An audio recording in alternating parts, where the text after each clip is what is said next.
डोसा ही ले लेंगी।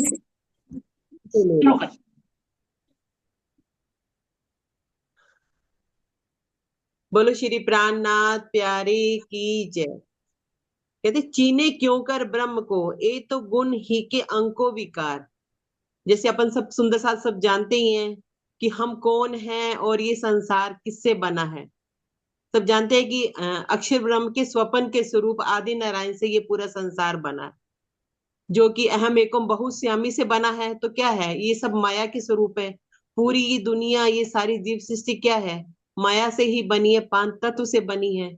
और ये संसार राजी महाराज ने हम रूहों के लिए बनाया है, हम रूहों को इस संसार में उतारा है। तो ये चीने क्यों कर ब्रह्म को, ये दुनिया वाली ये जीव सृष्टि जो पांच तत्व की बनी है, वो पार ब्रह्म को कैसे जान सकते हैं। ये हमारे लिए, हम ही उन्हीं की अंग हैं। उनको वो ही जान सकता है जो पार परमात्मा के पास, जिनके मूलतन बैठे हैं मूल मिलावा में। ये जी। तो गुण ही के अंको विकार, यानी क्या है, जो संसार अहम एकम बहुश्यामी, यानी मैं एक हूँ बहुत हो जाऊं, इससे ही बना है। तो उस पारब्रह्म की पहचान कैसे कर सकते हैं। बाजीगर बाजी रची, जैसे एक बाजीगर है, वो बाजी रचकर यानी खेल बनाता है, कबूतर बनाए और थोड़ी देर में वो खत्म हो गए। ये संसार हमको दिखाने के लिए राजी महाराज ने आदि नारायण से बनवाया है। मूल माया से मोह अहंकार, और ये संसार सारा क्या है, मूल माया से ही बना है। जो हमें, जो कहते हैं ब्रह्म की बाजी रची रामत, ये संसार हमें दिखाने के लिए ही बनाया गया। तो ये संसार के जीव जो पांच तत्व के हैं, वो पारब्रह्म की पहचान कैसे कर सकते हैं। और आगे है, जाको पेड़ प्रतिबिंब प्रकृति, जो पैदा ही इस माया से उत्पन्न हुए हैं, पांच तत्व ही को आकार, और जो पांच तत्व के ही बने हुए हैं, माहे खेले निर्गुण व्यापक। जो आदि नारायण का खुद का कोई ओरिजिनल स्वरूप नहीं है, जो उनसे ही संसार बना है, तो वो पारब्रह्म को क्या मानेंगे, परमात्मा को क्या मानेंगे, निर्गुण न्यारामत, जिसका कोई आकार नहीं है, मतलब निराकार मानेंगे। लिए माया मोह अहंकार, इस संसार के माया से मोह से बने हैं, उनके लिए परमात्मा कौन है, एक निराकार है, निर्गुण है। तो उनको अपने मूल राजी महाराज की समझ कैसे आ सकती है। कहते हैं ना, राजी ने कहा, और राजी ने सारी बात वाणी में ये कह ही दी है सारी, कि पहले सुख सुहागनी, पीछे सुख संसार। फिर सारे सुख पूर्ण पहचान राजी महाराज ने अपनी रूहों को देनी है। बाद में इस संसार को परमात्मा की समझ आएगी, पहले कुछ आ ही नहीं सकती। और वो भी समझ खाली समझ ही आएगी कि परमात्मा यहाँ पर आए हुए हैं, और बाकी इनकी मूल पहचान, बाकी सारे सुख राजी महाराज ने हम रूहों के लिए बनाए। प्रणाम जी, माफ करना, जो समझ में आया मैंने बता दिया। नहीं नहीं नहीं, बहुत अच्छा कर दिया आपने, तो बिना टीका के ही आपने एक्सप्लेन कर दिया, और इससे अच्छा क्या रहेगा। हम तो टीका पढ़कर एक्सप्लेन करते हैं, आपने तो बहुत अच्छा ना चौपाई चौपाई ये सब और एक्सप्लेन कर दिया, जो माया का मूल दिखा, जीवों का दिखाया है। हाँ बहुत जी। बहुत अच्छा जी। आपका शुभ नाम? परवीन कटारिया। जी। परवीन कटारिया। प्रवीण कटारिया जी, बहुत बहुत आपका स्वागत, बहुत बहुत धन्यवाद। फिर आना नेक्स्ट चलिए टाइम।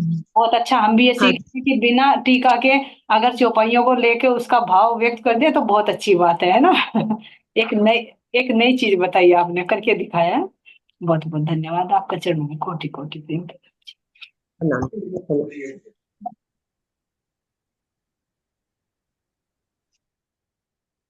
चलिए नमस्कार जी।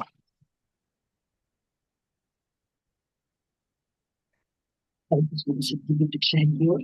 बोले श्री प्राणनाथ प्यारे की जय, सतगुरु महाराज जी की जय, धाम के धर्म की जय, सतगुरु श्री रामचंद्र महाराज जी आपकी सदा सदा ही जय। सुंदर सा जी श्रवण किया कि किस तरह से महाराज जी ने युगल दास जी की भी, और जो महात्मा अपने आप को समझ रहे थे, जिनके अंदर जरा सभी शंका है, कैसे उन शंकाओं का निवारण। और सतगुरु के चरणों में यही अर्जी करें, हे मेरे प्रियतम, आप सब कुछ जानते हो, हमारे अंदर में भी कहीं कोई जरा सी भी शंका है, हमें नहीं पता कौन सी शंका, उस शंका को कृपा करके आप हमारी भी शंका को, जैसे आपको उचित लगे। ऐसे सुंदर साथ जी। अब आगे प्रसंग चलता है यहाँ पर,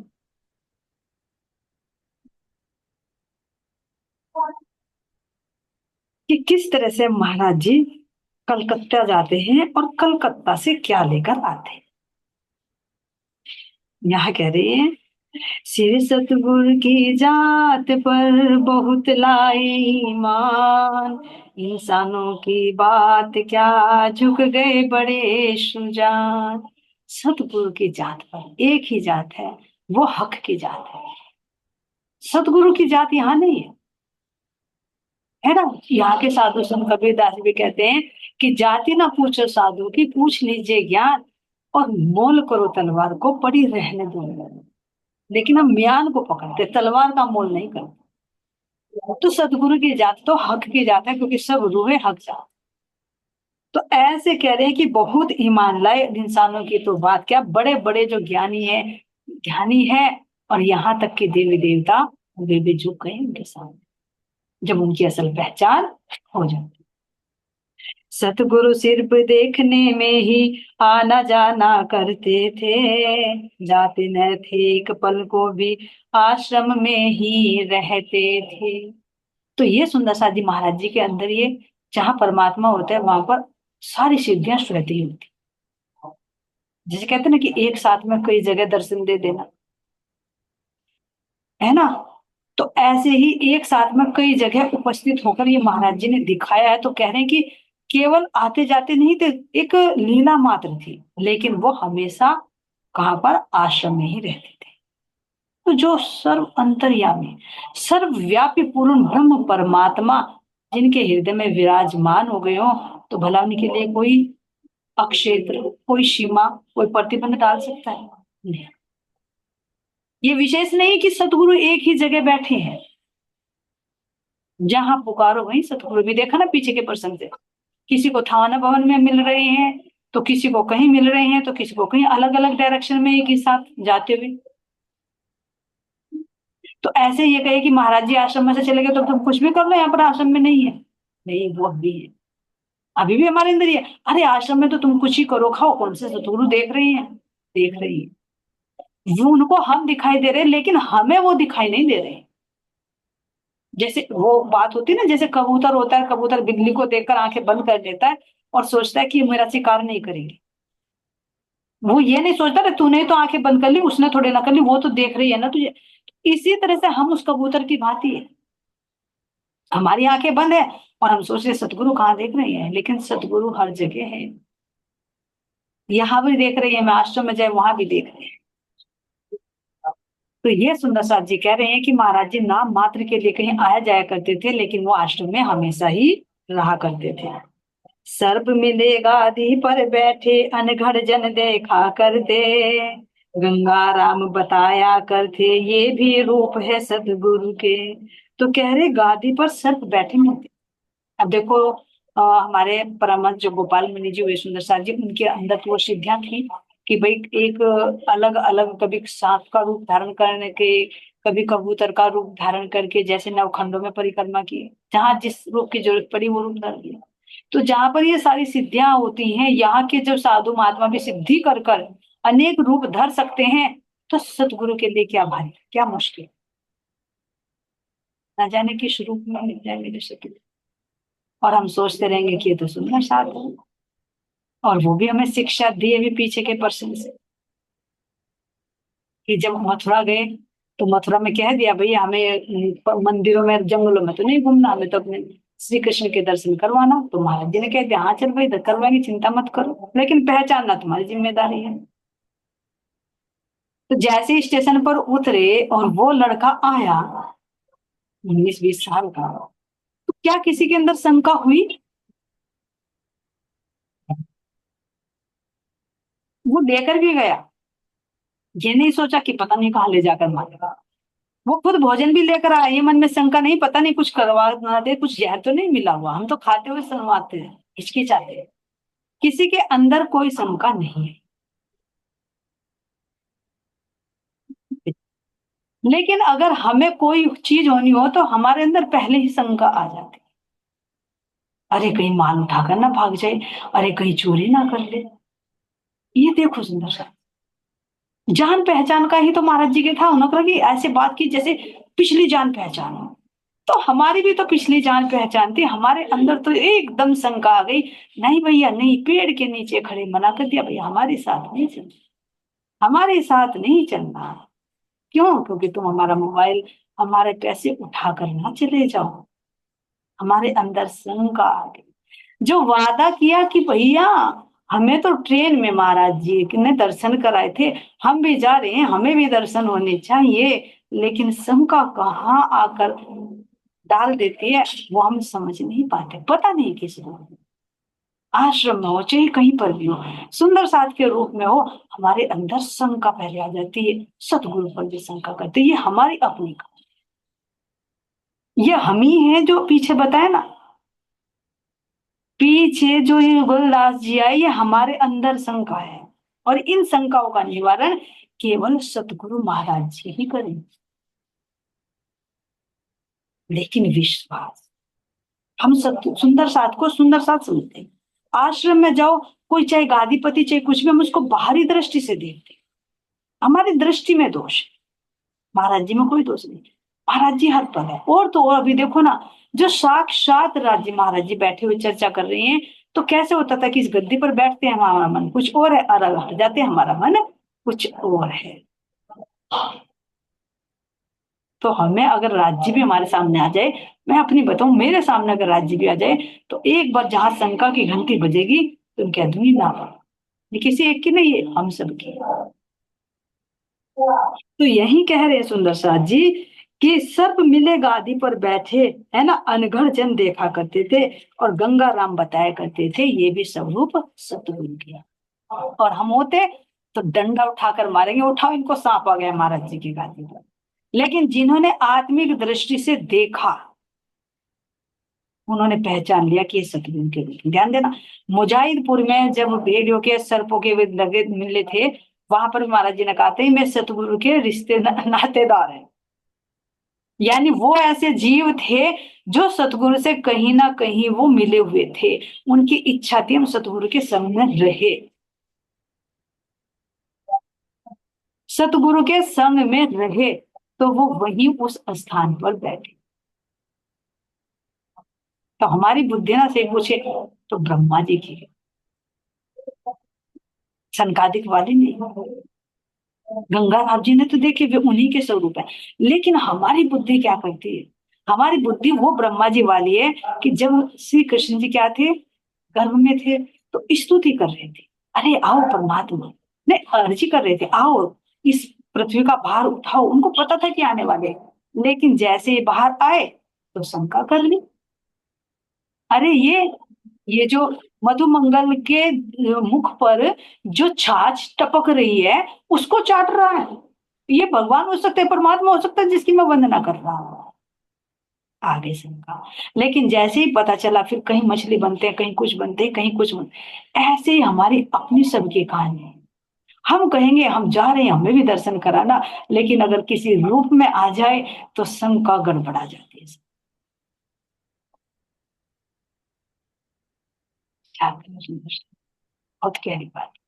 माया कैसे ठगनी है कि जीते नहीं, जागते जागते हमें ठग लेती है।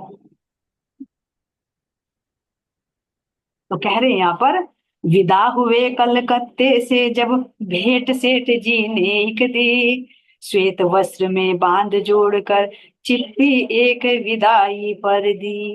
अब कलकत्ते में तो चले गए महाराज जी लक्ष्मी सेठ जी के पास में, है ना, और वहां पर कह रहे हैं कि भेंट सेठ जी ने एक, सेठ जी ने एक भेंट दी महाराज जी को, सफेद कपड़े में बांध जोड़ कर उसमें एक चिप्पी थी, और कह रहे हैं बोले नहीं खोलना इसको, इसमें है थोड़ा प्रसाद, आप बांट लेंगे सब साथी, केवल दे देना महाराज। बोले नहीं, बोले महाराज जी से, महाराज जी को कहा ऐसा खोलना नहीं। ध्यान देना सुंदर से, सेठ जी ने जो भेंट महाराज जी को दी सफेद कपड़े में बांध कर, महाराज जी को भी कह दिया आप भी मत खोलना इसको। और हम जैसे होते हैं तो बेचैनी, देखे तो सही खोल के, थोड़ा सा ही देख लो कहीं को मुझे दिखाई दे जा, लेकिन नहीं, महाराज जी चुपचाप रहे। तो कह रहे हैं कि बोले नहीं खोलना इसको, इसमें थोड़ा सा प्रसाद। आप बांट देंगे सब साथी, केवल दे देना महाराज। महाराज जी आप वहां जाओ आश्रम में और सुंदर साथ को दे देना, वे प्रसाद आपस में इसको बांट। चिप्पी लाकर युगल दास को महाराज जी ने पकड़ा दी, भैया लो प्रसाद तुम्हारा, उसे उसे खोल कर जब देखी। महाराज जी ने युगल दास जी के पास आए और वो झुके तो सफेद कपड़े में बंधी हुई युगल दास जी को दी कि भैया ले तुम्हारा प्रसाद है, ये उन्होंने सेठ जी ने भिजवाया, गुरु महाराज जी का आशीर्वाद उन्होंने भिजवाया है। तो रुपया निकला उसमें से सतगुरु को जा बतलाया, इसे जरूरत पर ही लेना है श्री सतगुरु की माया। उस चिप्पी में से 1 रुपया निकला। अब जब युगल दास जी ने देखा कि भैया इसमें से 1 रुपया, तो गुरु महाराज जी को बताऊं, क्योंकि उनकी श्रद्धा है, कोई बात ना छिपाओ, ठीक है हमारे दे दिया, लेकिन अब इसको 1 रुपये को हम क्या करें। तो महाराज जी ने कहा तुम इसको क्या करना, इसको रख दो, ये सतगुरु की माया है, इसे जरूरत पड़ने पर ही लेना। 1 रुपया। ये ध्यान देना, एक और प्रश्न इसके अंदर से विचार उठा उठा है कि जब महाराज जी ने पत्र लिखा और वो पत्र पर सेठ लक्ष्मीदास जी आए, जब बेटी की शादी थी, पत्र लिखा था, बाल्टी में डलवाया था, सतगुरु तक पहुंच गया, तो सतगुरु ने लक्ष्मी नारायण जी को भेज दिया कि जाओ विवाह शादी का साधन कर, सारा खर्च उठाना। तो वहां पर विष्णु भगवान और लक्ष्मी जी कह रहे कि 16 कलाएं, जो 16 रुपए आए थे 16 कलाएं हैं। तो यानी उस पूर्ण ब्रह्म परमात्मा ने, राज जी महाराज जी ने जो दादा गुरु जी के अंदर विराजमान है, उन्होंने यहाँ के विष्णु भगवान को एक माध्यम चुना कि सेठ लक्ष्मी नारायण, क्योंकि हर एक के अंदर नारायण की चेतना है, तो उनके पास वो धन था, तो उनको उस सेवा में खड़ा कर दिया। हुक्म किसका है? ऐसे यहाँ पर दिया तो सेठ लक्ष्मी ने, लेकिन सतगुरु का प्रसाद क्यों बताया? क्योंकि जो भी हमें दे रहा है वो सतगुरु की कृपा से दे। जहां पर भी हम सतगुरु की शरणागति है, वहां हमारा कल्याण ही कल्याण होना, अहित होगा ही नहीं। अगर अहित भी हुआ, उसके पीछे भी कुछ ना कुछ अच्छा ही है, अगर हम दूसरी दृष्टि से। अभी आएगा वो प्रश्न भी कि हमारा अहित हो रहा है, महाराज जी धमका रहे हैं, मार रहे हैं, आश्रम से निकाल रहे हैं, तो क्यों निकाल रहे हैं? उसके पीछे भी हमारा हित है, क्योंकि सतगुरु की मार में भी उनकी कृपा होती है, उनकी जुदाई में भी उनकी मेहर होती है। जैसे सतगुरु महाराज जी ने, यानी देवचंद जी महाराज जी ने प्रणाम नहीं ली थी श्री मेहराज ठाकुर की, तो उनके पीछे उनका रोष नहीं था, कोई भय नहीं था, उसमें भी उनकी कृपा थी, क्योंकि उनका पात्र भी। तो ऐसे ही सुंदर सा जी यहाँ पर महाराज जी ने कहा कि इन्हें जरूरत पड़ेगी तभी लेना, क्योंकि ये सतगुरु की माया है। सतगुरु की माया, योग माया नहीं, माया, क्योंकि यहाँ की माया के काम माया से चलते हैं, और वो भी सतगुरु की कृपा से चलते हैं, तो सतगुरु की माया। एक डोलची में पीतल के युगल दास ने पलट लिया, आवश्यकता जब भी पड़ती उस ही में से द्रव्य लिया। अब कह रहे कि जो एक पीतल की जैसे डोलची सी होती है, जैसे गुल्लक वगैरह, उसमें उन्होंने डाल दिया, और जब भी आवश्यकता पड़ती उसमें से जो धन होता उसको भी ले लेते जरूरत पड़ने पर। आमदनी उसमें डलवाते और जरूरत पर लेते, गुप्त सेठ जी ने यो भेजी, ये रुपया छूते नहीं थे। अब कह रहे हैं कि महाराज जी तो कभी पैसों को छूते नहीं थे, वही जो सुंदर साथ थे वही काम करते थे सब कुछ। तो यहाँ कह रहे हैं कि गुप्त सेठ जी ने यो भेजी, ये रुपया छूते नहीं थे, आमदनी उसमें डलवाते, जो भी आश्रम से आमदनी हुई। देखो ये जो है एक, जैसे कहते हैं कि भैया आश्रम वगैरह चला रहे हैं तो उसके लिए पैसा भी तो चाहिए ना, बिना पैसे के तो काम नहीं होगा, तो उसके लिए जमा पूंजी चाहिए। तो ये सतगुरु के ही हुक्म से ये जमा पूंजी शुरू हुई, महाराज जी ने नहीं किया। देखो मुजाहिदपुर भी आ गए, यहाँ भी आ गए, तो कोई किसी ने दान दक्षिणा दी, तो महाराज जी ने कहा भैया मुझे बोझ नहीं लादना, मैं क्या करूंगा इसको। कहीं नहीं प्रसंग आता कि महाराज जी ने दिया। हाँ मुजाहिदपुर में वो बिस्तर और सवारी जरूर ली थी वहां पर, और जो उन्होंने दी थी उनकी लड़की ने घनश्याम जी की, वहां से शुरू हुआ सुंदर साथी, जो भिक्षा उसमें दी थी भेंट में विदाई। नहीं तो महाराज जी ने कभी ये नहीं कहा कि भैया मुझे आश्रम के लिए करना है, मैं ये कर लूंगा, यहाँ से भी ले लूं, वहां से भी ले लूं, वहां से भी ले लूं, ये नहीं किया महाराज जी के अंदर, बिल्कुल नहीं। क्यों? क्योंकि वह सतगुरु पर समझ। तो सतगुरु महाराज जी ने ही सेठ लक्ष्मी जी के माध्यम से उन्हीं के हाथों से ये रुपया भिजवाया कि यहाँ से अब जमा पूंजी शुरू हो जाए। सतगुरु ने शुरू कराया। तुझे नहीं चिंता, लेकिन मुझे तो चिंता है कि ऐसा आश्रम का कैसे चले। उन्हें तो शादी की भी चिंता नहीं थी अपनी बेटी की। कहा कि जिसकी बेटी वो करेंगे अपने आप। और कितने ठाट बाट से, वह शायद इतना अच्छा हम ना कर पाए जितना अच्छा सतगुरु कर लेते हैं। तो शुरुआत सतगुरु के दिए हुए 1 रुपए से हुई, जो शेरपुर की जमा पूंजी शुरू हुई। अब इसमें कह रहे हैं कि जुगलदास जी जितना पैसा आता वो उसमें डालते और जरूरत पड़ने पर उसको निकाल लेते। अब वो खजाना खाली थोड़ी होने वाला। देखो आज भी क्या बरकत है सुंदर साथ जी शेरपुर में। हम कहे कि हमारे देने से होता है, नहीं, कोई नहीं देगा ना, सतगुरु की कृपा से तब भी चलेगा। ये तो हमारा अहोभाग्य है अगर घर से 1 रुपया भी सेवा में चले जाए। तो ये समझे कि सतगुरु की अति मेहर है, अति कृपा है, जो सेवा में लग जाए। अन्यथा बर्बाद हो जाता है, चोरी हो जाता है, जल जाता है। लेकिन सेवा में तो किसी किसी बिरले का ही लगा।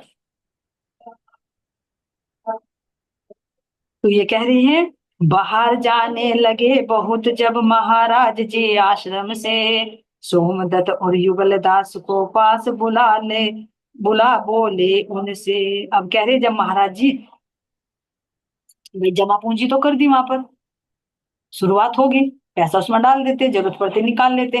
अब महाराज जी कह रहे कि ज्यादातर बाहर रहने लगे उधर उधर। तो युगल दास जी को और अपने बड़े पुत्र सोमदत्त जी को बुलाकर महाराज जी ने कहा।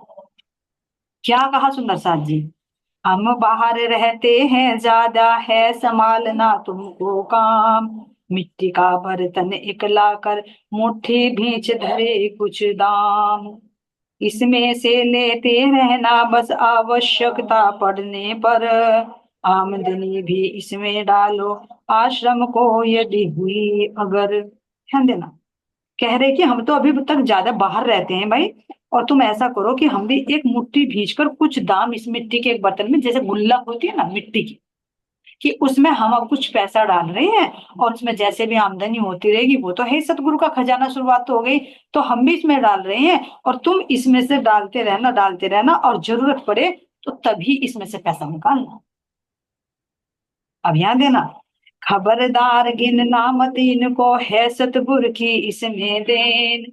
बुरी जगह धन खर्च ना होवे फिर रहेगी सब विधि चैन। ये महाराज जी का आदेश है।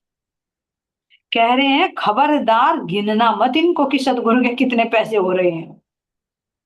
खबरदार, चौकन्ने कर रहे हैं। कभी ये सोचे गिनते गिनते 1000 2000 हो गए, 100 200 हटा ले, इधर को लगा ले, क्योंकि गिनते गिनते माया पता नहीं कब हावी हो जाए।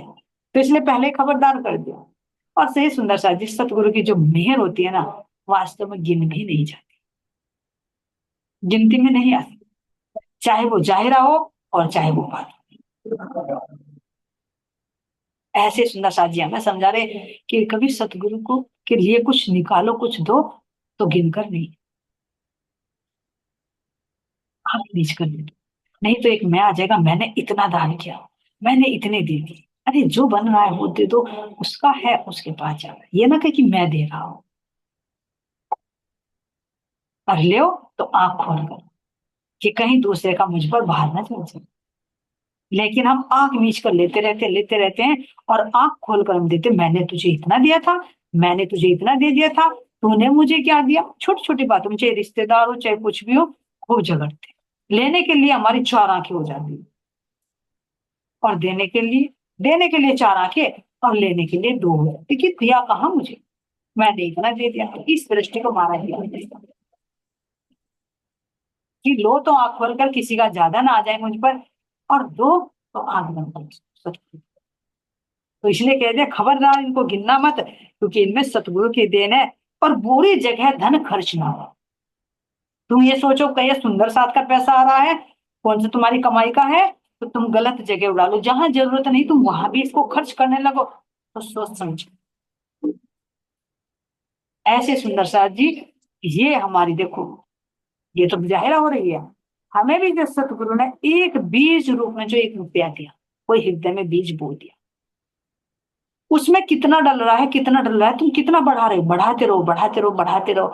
लेकिन सतगुरु की मेहर को जो तुम कर रहे हो ना, उसको गिनो। मैंने इतना जाप कर लिया, मैंने इतनी पारायण कर लिए, मैं इतने घंटे ध्यान करती हूँ, मैं वो करती हूँ। अगर तुम इसको गिनोगे तो तुम्हारे अंदर अहंकार आ जाएगा और फिर ये कहेगा, अरे सतगुरु ने दर्शन नहीं दिए, मैं तो इतने साल से नाम ले रखा है, मैं तो इतने घंटे घंटे पाठ लगाती हूँ, मैं तो इतने ध्यान करती हूँ। तो कह रहे जो करते हो ना उसको गिनो मत, करते जाओ करते जाओ करते जाओ। क्यों? क्योंकि ये सतगुरु की देन है, उनके कृपया से हम कर पा रहे हैं, अपना वजूद नहीं कि हम कुछ कर रहे हैं। और जैसे कह रहे हैं कि बुरी जगह धन खर्च ना हुए फिर रहेगी सब इच्छा। अगर बुरी जगह ये खर्च ना हो तो सब तरह की विधि, सब तरह की चैन शांति रहेगी। कैसे सुनो सर जी, बुरी जगह कैसे नहीं? एक तो आश्रम का पैसा ही बाहर गलत जगह नहीं लगना चाहिए। एक हमारे घर में जो आमदनी होती है वो भी हमारा पैसा कहाँ पर जा रहा है उसको भी ध्यान। क्योंकि धन की तीन ही गतियां बताइए, दान, भोग और मोक्ष। जब गलत जगह जाएगा तो उसका क्या कोई फल होगा? बुरा ही फल होगा। इससे अच्छा तो अपने सदगुरु की कुछ सेवा में लग जाए, वो धन भी शुद्ध हो जाए। तो बुरी जगह अगर आश्रम का पैसा या घर का पैसा बुरी जगह जा रहा है तो वहां शांति नहीं है। और जहां अच्छी जगह जाता है वहां पर शांति शांति। ये तो हो गया बाहर। अब इसमें भी देखो समस्या थी, अपने आत्मिक धन में भी देखो। अगर ये हमारा आत्मिक धन जो मेरे सदगुरु ने दिया है, यदि मैं इसको गलत जगह खर्च कर रही हूँ तो शांति नहीं मिलेगी। गलत जगह कैसे? मेरे पास थोड़ा सा ज्ञान हो गया, चितवनी हो गई, भैया जमा करो 500-500 रुपए, एक महीने के करो 1000-1000 रुपए जमा, चितवनी कराएंगे। हमारे बाप की ये कमाई है जो हम पैसे ले रहे हैं। ये पैसों में 500 रुपए में चितवनी होती है, 1000 रुपए में चितवनी होती है, तुम इसका मोल कर रहे हो जो अनमोल है। अपनी रोजी बना ली, भैया कुछ और काम नहीं मिला तो वाणी उठाई और पाठ रखा, हाथ फिराए, हाथ फिरा फिरा कर पैसे गिन गिन कर लिए और वाणी की चौपाइयों पर दृष्टि भी नहीं गई। जब नोट आए तो बड़े गिन गिन कर देखे, कोरे कोरे हैं कि फटे फटे हैं, 1000 भी हैं, 2000 पूरे भी हैं, कुछ कम तो नहीं थी इसने। आरती में कितने चढ़ेंगे, आरती में नजर रखेंगे किसने कितने चढ़ाए, कितने कब उठाएगा तो पता भी नहीं लगता कब चट हो जाती है आरती में। पैसे तो फुल हो जाते, दिखता भी नहीं, देखता रह जाता है मालिक कहाँ थे भाई। तो नजर कहाँ पर है? वाणी चर्चा करते हुए, मेहर का पाठ करते हुए नजर कहाँ पर है? कितने चढ़ रहे हैं आरती में, कितने हो गए? अब ध्यान दे, ये गलत जगह हो रहे। जो हमारे हाथ में धन दिया ना, इस धन को हमने यहाँ के धन से तोल दिया, उससे भी हल्का कर दिया। कैसे हल्का कर दिया? यहाँ के नोटों को तो गौर से देखते हैं, लेकिन इन वाणी की चौपाइयों को गौर से नहीं देखते, इन पर तो उंगली फिराते, उंगली भी नहीं फिराते, पेज पलट। तो ये गलत जगह होगा। तो जहां गलत जगह होगा वहां सुख चैन शांति होगी। ये केवल लौकिक धन की बात नहीं कर रही महाराज जी, ये इस पारलौकिक, इस आध्यात्मिक धन की भी बात कर रहे हैं। और देखिए ये होता है तो फिर हमारे में और परफाइयों में अंतर ही क्या है? यहाँ की हमने देखे जागरण करने वाले भी गाते रहेंगे, माता के भजन या किसी के भी गाते रहेंगे, और चढ़ावा जो चढ़ रहा है कहीं मतलब बधाई बुलवा रहे हैं, कहीं कुछ करवा रहे हैं, कहीं कुछ करवा रहे हैं, जेब खाली करवाते रहते हैं और देखते रहते हैं इस पे कितना बाद में झगड़ा होता है, तुमने इतने उठा लिए तो मैंने इतने उठा लिए।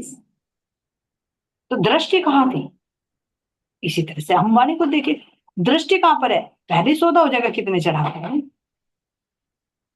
तो ये देखे, ये अखंड धन जिसके लिए इंद्रावती ने, सुंदर बाई ने इतना तप, इतनी कसनी की है ना, और हम किस एक चंद पैसों के बेच रहे हैं। फिर पढ़ो तो इनको, जो पेटकाल ने धनी हरि को बेचे, तो महाराज जी हरि को कह रहे हैं लेकिन हम धनी को ही बेच रहे हैं, वो हमारे लिए ये छुपा है, किसी और के लिए नहीं। इस वाणी का हम सौदा ना करो। ये महाराज जी दिखा रहे हैं कि बुरी जगह धन खर्च ना हो। ये जो तुम्हें धन दिया ना, ये बुरी जगह ना खर्च हुए। बुरी जगह क्या? कहीं तुम्हारा अहंकार ना हो, कहीं तुम्हारे ये सौदेबाजी ना हो गई हो, इसको बुरी जगह ना खर्च करो। जो पात्र नहीं है तुम उसको भी दिए जा रहे हो, और वो धिक्कार रहा है, वो भी बुरी जगह ही है। ये अपमान करने वाली चीज नहीं है। तो यहाँ कह रहे हैं फिर रहेगी सब विचैन, सब तरह की चैन, सब तरह की शांति रहेगी जब तुम इसे सही जगह खर्च करोगे। भंडारा भरपूर रहेगा, बख्शीश का है यह प्रसाद, श्रद्धा से भरते जाओ बस इसमें उनकी कृपा घात। भंडारा भी भरपूर रहेगा, महाराज जी कह रहे बाहर का भंडारा भी रहेगा और अंदर का भी भंडारा 24 घंटे चलेगा। नए नए व्यंजन मिलेंगे। क्यों? क्योंकि देने वाले धनी है जो हृदय में बैठकर वे उड़े लेंगे। हमारे बस की नहीं है कि आप ये देखिए सुनिए शायद। श्रद्धा भंडारा भरपूर रहेगा क्योंकि ये सतगुरु की बख्शीश का प्रसाद, उनका आशीर्वाद है। यहाँ पर भी देखे सुनिए शायद जी, प्रैक्टिकल में भी अगर कोई पिता अपने बेटे को कोई पैसा उसमें हाथ में सौंप दे और वो अच्छी जगह यूज करता है उसको, तो पिताजी और खुश होकर उसको और दे देंगे, ले बेटा तू ही संभाल, मेरे बस की नहीं रहा। भले संभालने लायक भी हो तो भी कहेगा अरे ये सोच समझ कर चलेगा, उसको और देता रहे। और जो एक नालायक है उसको देखता है तो ये बिना वजह के खर्च करके आ जाता है, उसको अगर 100 रुपए भी देता होगा तो 50 भी नहीं देगा। तो ऐसे ही सतगुरु की ये प्रसाद है, तुम इसको कहाँ खर्च कर रहे हो, किस जगह इस्तेमाल कर रहे हो। ये कोई यहाँ की जीविका चलाने के लिए नहीं है, यहाँ के बंधन बांधने नहीं है, यहाँ के विवाह शादी कराने नहीं है ये वाणी। ये वाणी तो इन बंधनों को तोड़ने के लिए आई है, ताकि तुम ये जीव इन बंधनों से छूटे और छुटकर परम धाम की राह पर चले। और हमने इस वाणी को यही कर दिया, सब कुछ में कर दिया। आए थे किस लिए और करने क्या? हंसी हो रही है। महाराज जी कह रहे मैं तुम्हें ये वाणी दे रहा हूं ताकि तुम्हारे बंधन छूटे, जो तुम देह से सगाई कर रहे लेकिन आत्मा का नहीं पता। हमने कहा राज जी कहाँ जाओगे, आपको ही बैठाकर हम फेरे लेते हैं ना, चिंता क्यों कर रहे हैं, हम आपको भी इसमें फेरों में लेंगे। राज्य कह रहे मैं बंधन तोड़वाने आया, तुम बंधन मेरे से बनवा रहे हो यहाँ के। मैं घर फूकने आया, तुम कह रहे हमारा घर बसा दो। मैं वो घर बसवाने आया जो जिसको तुम भूल गई हो। देखिए कितनी बातें उल्टी हुई। मैं तुम्हें यहाँ के मोह से छुड़वाने आया हूँ, तुमने मुझे ही हाथ में लिया, मेरा ही सौदा करने लगे और माया में फंस गए। देखे, और माया में फंस गए। अरे चलो भाई राज्य लगा लेंगे, पैसा मिलता रहेगा, भजन कीर्तन करते रहेंगे, अपनी जीविका चलती रहेगी, लोग साधु कहेंगे, महात्मा कहेंगे, पैर छुएंगे, भोजन प्रसाद आराम से मिलेगा, बिन मांगे मिलेंगे। तो राज्य महाराज जी भी हंस रहे, मैं वाणी किस लिए लेकर आता, इन्होंने मेरा ही खिलौना बना दिया। तो यहाँ कह रहे हैं भंडारा भरपूर रहेगा, बख्शीश का है यह प्रसाद, ये सतगुरु की बख्शीश उनकी कृपा है, उसका प्रसाद है। और श्रद्धा से बढ़ते जाओ, श्रद्धा से बरतते जाओ, श्रद्धा बनाए रखना, और इसमें उनकी कृपा का अगाध कृपा है सतगुरु की। रखी उस निधि को संगवा कर, थी वह बस दोनों के हाथ, ज्येष्ठ पुत्र श्री महाराज के और एक युगल दास के हाथ। जब महाराज जी ने समझाया तो दोनों ने इस बख्शीश को संभाल कर, जुगलदास जी और महाराज जी के बड़े पुत्र सोमदत्त जी, दोनों के हाथ में जिम्मेदारी आ गई। महाराज का छोटा लड़का ओमदत्त था उसका नाम, कम श्रद्धा थी श्री सतगुरु में, बड़ा समझता था धनी धाम। जो छोटा बेटा था ओमदत्त है ना, उनके अंदर महाराज जी पर कम श्रद्धा थी, अपने आप को ही क्या कह रहा, बड़ा समझता था धनी धाम, अपने आप को ही सब कुछ समझता था, महाराज जी पर उनको कम श्रद्धा थी। दोनों ही ने काम संभाला हर प्रकार से आश्रम का, बढ़ता गया काम दम दम पर, बढ़ा नाम भी सतगुरु का। केवल दो के हाथ में, देखो सुंदर सा जी, जुगलदास जी और सोमदत्त जी, दोनों के हाथ। नहीं तो अपने पुत्रों के हाथ में भी दे सकते थे, दोनों पुत्र थे उनके भी थे, ओमदत्त और सोमदत्त। लेकिन सतगुरु श्रद्धा देते हैं। जैसे देवचंद जी महाराज जी के भी दो पुत्र, एक नजली और एक नजरी, एक बिहारी जी और एक श्री महाराज ठाकुर जी। तो बाहर की गादी भले ही बिहारी जी को मिल गई हो, लेकिन अंदर की गादी, अपनी जो असली गादी, वो किसको मिली, नजरी तो श्री महाराज ठाकुर।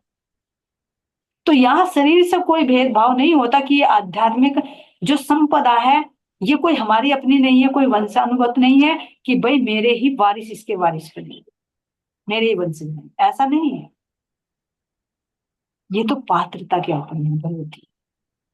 तो यहाँ आश्रम की जिम्मेदारी जुगल दास जी को दी और अपने बड़े पुत्र सोमदत्त जी। और इस तरह से जब उन्होंने महाराज जी का हुक्म मानकर ये कार्य शुरू किया तो कह रहे हैं कि पल पल आश्रम का काम बढ़ता चला गया और सतगुरु का नाम भी बढ़ता चला गया। इसी तरह से धामधनी ने भी अपनी दो रूहों को ये खजाना देकर भेजा, एक सुंदर बाई और एक इंद्रा। और दोनों ने क्या किया, वास्तव में राज्य महाराज जी का सिर ऊंचा कर दिया। और कह रहे राज्य महाराज जी का ही नाम हो रहा है, देने वाले तो वही हैं, लेकिन इस अखंड खजाने को लेकर आए तो कैसे बढ़ता उन्होंने। कहा कि जीवों के लिए तो मैंने खोला ही नहीं, दरवाजा छुपा कर रखा अंदर, लेकिन जब इतना भरा है इतना भरा है तब बाहर छलका और तब औरों को मिला है। जैसे अभी हमारी एक सखी जी ने कहा कि पहले तो रूहों को मिलेगा ये खजाना, उसके बाद जीवों को मिलेगा, क्योंकि ये वाणी जीवों के लिए नहीं, ये रूह के लिए है, ये आत्मा के लिए है, जिसका संपर्क जिससे नहीं। और बाकी जो जीव हैं वो तो इसको साधन बनाकर माध्यम बनाकर नरकगामी होते रहेंगे, तभी तो 72 फिरके हैं, और क्यों बन रही है। अब कह रहे हैं यहाँ पर खान देश के थे दादा गुरु, एक बार श्री सतगुरु ने